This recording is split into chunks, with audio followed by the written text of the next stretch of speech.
I hope you guys are doing good. We are continuing our cruise through history. Last episode was the 7th. We started at the 8th, and now, my friends, we're here at the 6th. I'm going to start a timer, as always, so that I don't rant for too long, because that's never good.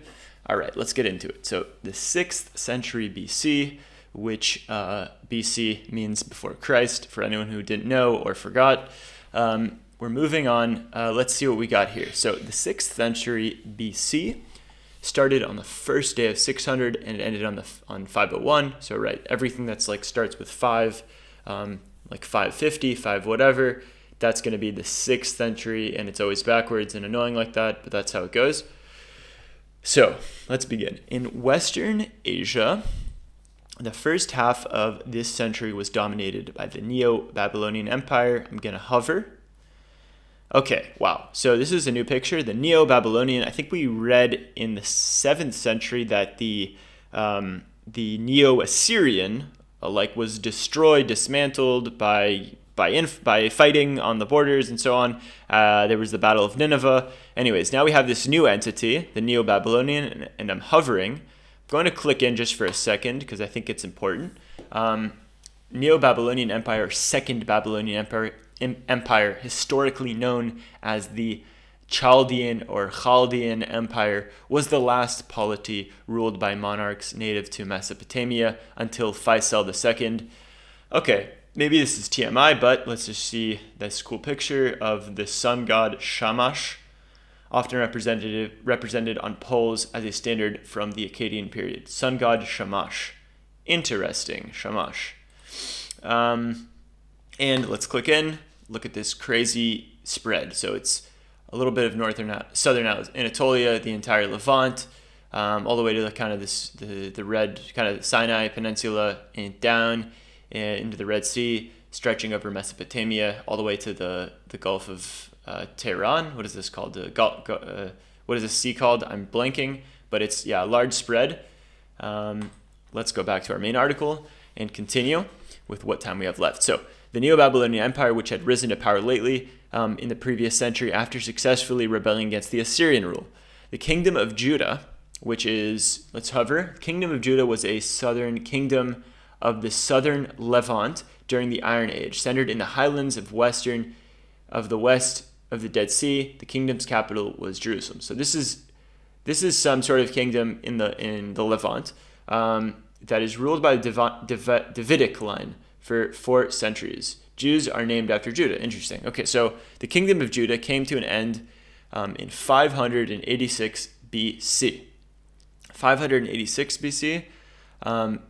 This is smack dab in the kind of beginning of the 6th century BC. So it comes to an end when the Babylonian forces under Nebuchadnezzar captured Jerusalem. So they were conquered, because as we saw before, this is covering the Levant, which is here. So Kingdom of Judah is here. They're conquered. Moving on, Babylonian rule was ended in 540 by Cyrus, who founded the Persian Empire in its stead. Interesting. So the Neo-Babylonian ends in 540 and is founded by Cyrus, who founds the Persian Empire. The Persian Empire continued to expand and grow its greatest empire. This reminds me of... Actually, no, it doesn't. I thought of 300 for a second with the Persians, but it's a different name. Xerxes was the name in 300. Anyways, the Persian Empire continued to expand and grow into the greatest empire in the world had known at that time. We got a bit more, and I'm going to try to cruise through this. In Iron Age Europe. So Iron Age, I think, is like a category in history where they try to categorize time or history through tools. So I guess Iron Age is the tools that were made out of iron. So in Iron Age Europe, the Celtic expansion was in progress. China was in the spring and autumn period. Okay, Mediterranean. Interesting. Now we got these bullet points. Mediterranean, beginning of Greek philosophy, flourishes during 5th century. So I guess Aristotle, Plato, and all that good stuff. Maybe. Actually, no. Who's Greek? I think that was Greek. Aristotle is Greek. I'm not sure. But ancient Greek philosophy starts in the 5th century. The late Hallstatt culture period in Eastern and Central Europe, the Late Bronze Age in Northern Europe. I'm going to just pause the timer so it doesn't beep in my headphones, and I'm going to just go a little bit over time so I can finish this. I'm going to pause that and continue. So, the Late Hallstatt. What is that? Hallstatt? Predominant Western and Central European archaeological culture of the Late Bronze Age from the 12th to the 8th century and early Iron Age. Never even heard of this. Hallstatt culture was predominant in Western and Central Europe. So I guess it's this map. Western and Central. So it's some sort of culture, which I don't know. I kind of want to click in. Maybe we will in a second.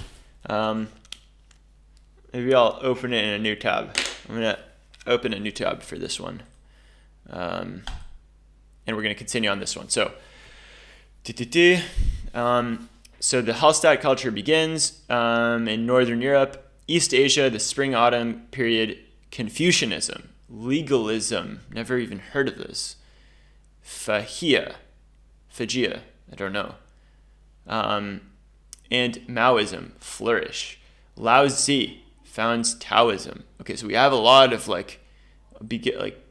crucial, large things. Like I've heard of Confucius before. Let's continue.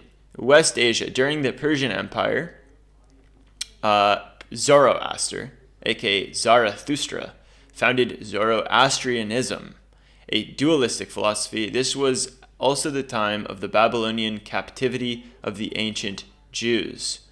Ancient India. So 6th century is the time where Zoroastrianism, which I have heard of, is founded. And interesting that I think this is considered a very old kind of dualist. So dualist is, maybe I'm gonna let's open and open that in a new tab and continue. So this was the time of the Babylonian captivity of ancient Jews. Interesting. And in ancient India, the Buddha and Mahavira founded Buddhism and Jainism respectively. So what a freaking century what a productive century. Buddhism, I think we've all heard of that. It's this huge, dare I say, religion that's massive. And Mahavira, which I've never heard of, is founded. And decline of the Olmec civilization in Central America. Olmecs, never even heard of this, but that is also a big thing. And we got some cool map pictures. Eastern Hemisphere, Persian Empire. Okay, I think I'm gonna call this one call this one over.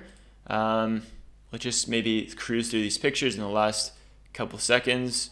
This is Nebuchadnezzar. We've heard of this guy. He conquered the Judean kingdom. Thales, don't even know what that is. Can't hover in this mode. We have a Attic figure on an amphora of Croesus.